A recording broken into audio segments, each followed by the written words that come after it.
Xaxaa ijoolleen kaayiroo xaxxu hayyuun kamuu hiikuu hin danda'u. Hayyuu Oromoo kamuu hiikuu hin danda'u. Dhaggeeffadha waan ta'aa jiru waan gara fuulduraatti ta'uuf jirus sinitti himaa jechuudha. Seeraan na caqasa.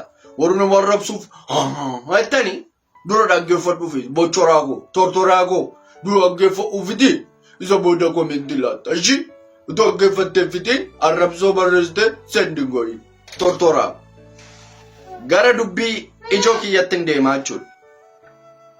Qabaraachuu isa darbe argitanii jirtan.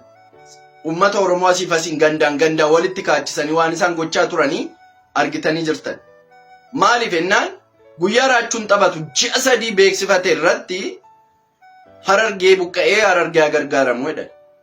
Nama buqqa'ee kana guyyaa achi butanii gargaarsiisuurraa as butanii saba beela'e saba rakkate kana gargaarsisuun utuu danda'amu guyyaa mucittii kana raqatanii kaaniitu isa booda isheenis onnee qabdiin iyyattee jechuudha uummata isheetti himatte.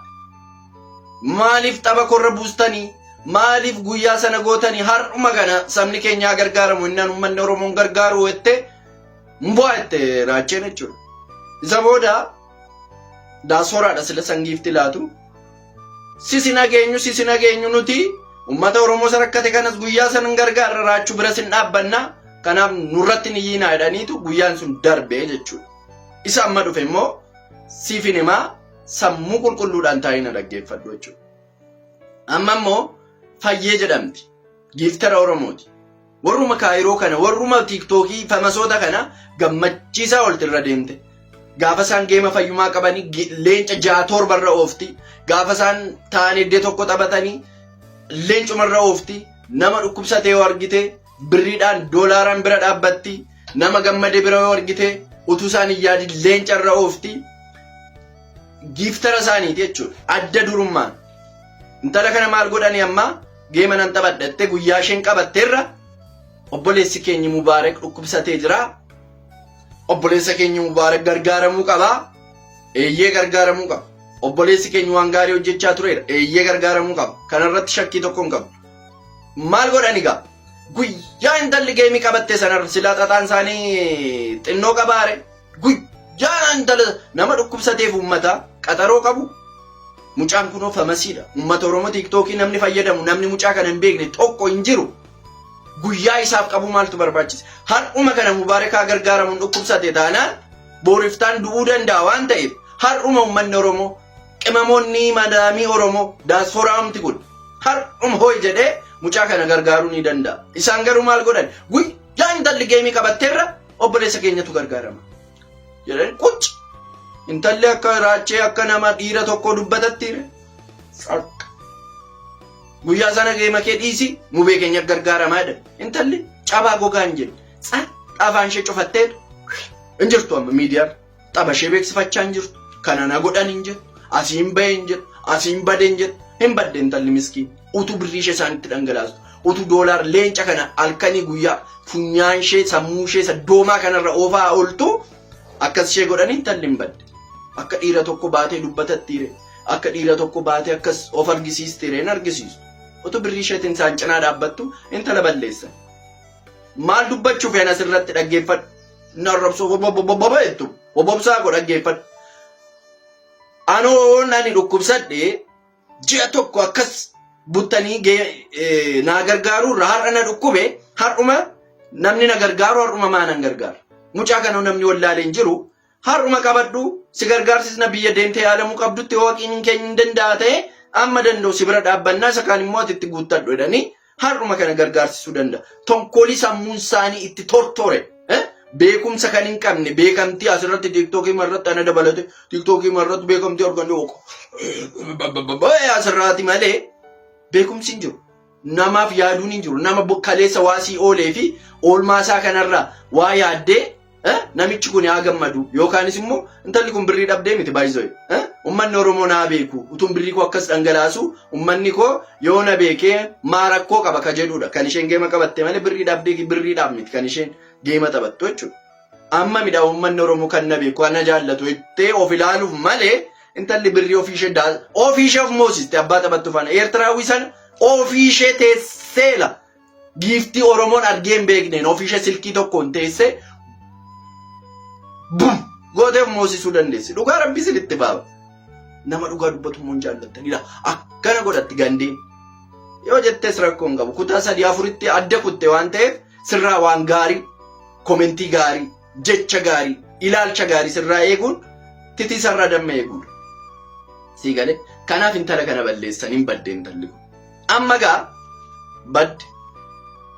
Namni eessa dhaqxe maal taate maal jette guyyaa geema kee sana namni jedhee ishee gaafate hin jiru. Gaafa san kana jedhanii ani cikichikitti hin galutti afaan ishee cufattee badde intalli. Amma immoo anis geema qabadhe dhaggeeffadhaa. Soleenis geema qabatte waggaa 5-6. Asuma irra jirtan nan sobataan nan hin sobdaneedha. Geema qabadhu haasayituu na jedhanii lakkisaan haasawu. Oromoon achitti gargaarsa jedha. Oromoon asitti gargaarsa jedha. Oromoon asitti rukkutama, asitti du'a, asitti dhukkubsata. Isa gargaarsi kun baay'atan taphadhodheen nan didee jechuudha. Amma immoo qabadhu na jennaan hayyee jedheen qabadhe gaa. Guyyaa tapha koo kanas shira akkana godhanii fidanii jiran. Isa immoo xinnoo ture isinitti himaa jechuudha. Shira dhufee jiru. Yoo amma callisan. Yoo hin callisne immoo shirri amma dhufaa jiru immoo namumti isin yaaddanii hin beekne, namumti isin gammattanii hin beekne geema nan taphadha keessaan nafaan haasaa ture booda ifa godhee isinitti himaa jechuudha. Yoo geemni koos akkasuma shira qabaate jechuudha. Garuu amma jalqabanii jiran. Taphni koo ji'a tokko tafe. Ji'a tokkorraa bultiin tokkorraa ta'e guyyaa 29 tafe ijoolleen na jaallattu, ijoolleen gandummaa hin qabne ani viidiyoo jalqabeen jira nan hojjetadha. Ijoolleen walirraa fuutee viidiyoo na hojjetti. Guyyaa sanaa kan gandummaa hin qabne kan normaal bakka. Oromummaa isaatti qofa amanu dhufee oo push godhe. Isaan alarrabsoon tokko iyyuu hin jiru. Sii galee gandummaa maaliin qabu. Tapha normaaliin taphattaa akka isaan naqaanessan akka isaan namoosisan nan beeka akka mo'amu jechuudha. Gaaruunuman taphadha. Mo'ameen ba'a malee lolan deemamite yookaanis tuksiin deemamite. Wanta gadi dhufu tokko iyyuu hin jiru jechuudha. Mo'amuurraan ala wanta gadi dhufu hin jiru. Inuman taphadha. Kanaafi wanti ani isiniin jedhee wanta akkasii shira akkasiitu jira. Namuma isaaniif tole, namuma isaaniif dhiigeef illee kun ikkoo uummata Oromoo waanuma dubbii maamaan qabu ba. Nama gargaaramuu qabu tokko, nama dhukkubsate tokko qaxaroo ji'a meeqa qaburraa har'uma dhukkubsateemi beekamtii qabaami har'uma gargaaramuu qaba har'uma bakka dhukkubni isaa suni deemee yaadamuu qaba jechuuf viidiyoo kana isinii hojjechaa jira. Shira akkasii jira. Isinii galee shira xaxamaa akkasiitu jira. Kan ammoo beekuu qabdu jechuufin viidiyoo isinii hojjedhe. Amma gandummeen kee amma barnoonni jirreen kee koomenti gochuu dandeessa. Warri yaada bulchattan, warri yaada liqimsitan, cufa liqimsitan immoo yaada koo kana seeraan teessanii dhaggeeffattanii koomentii isin laattan immoo ilaaluuf qophiidha jechuudha. Naaf galatoma isin hin jaalladhu. Bum! Kana fakkaatte gasooleen. Kamitti dhufanii na gaafatanii qaamni kun hundi na ciccirame jechuudha. Nyaati na cicciree wallaahi eegamu guyyaa sana hantuuta jibbe. OMG ilaa amma hantuuta hin fedhu Oromoo wallaahi gisee jechuun ganda keessattuu anchi laayitiin hundasa cooshu na jedhu maali hantuuta akkasii iyyite yaaddanii aan ifaan na qabe hin jenne just haada asirra na hidhamee akka maa ta'u dubaan bakka bexaamitti rakkoo ture sababa saniitiin hantuuta jibbee jechuudha. Sini galee amma qaama kiyya na nyaatee gaafa sana ollaa iyyee.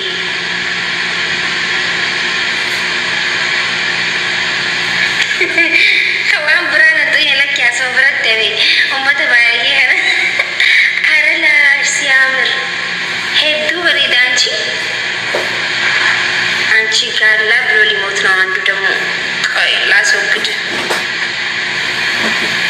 መወገድ አለ እዚህ ቤት ውስጥ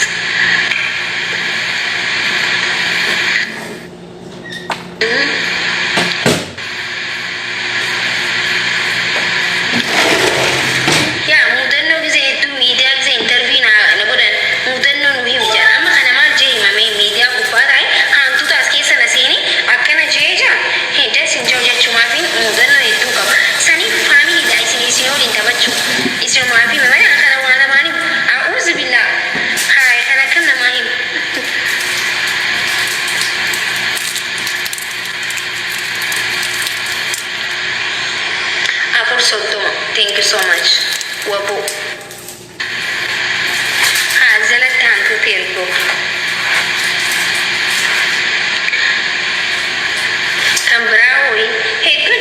mudannoo hedduu qabaani bara ani bara haadha mudannoo ti garuu maan godha himuu bilas maraamti sitti haa dhufu inshaallah fedhoon hantuutu biyya kana sanuu hantuuta hamte abbaa biyya yenee uddinaan jechaan oliin amma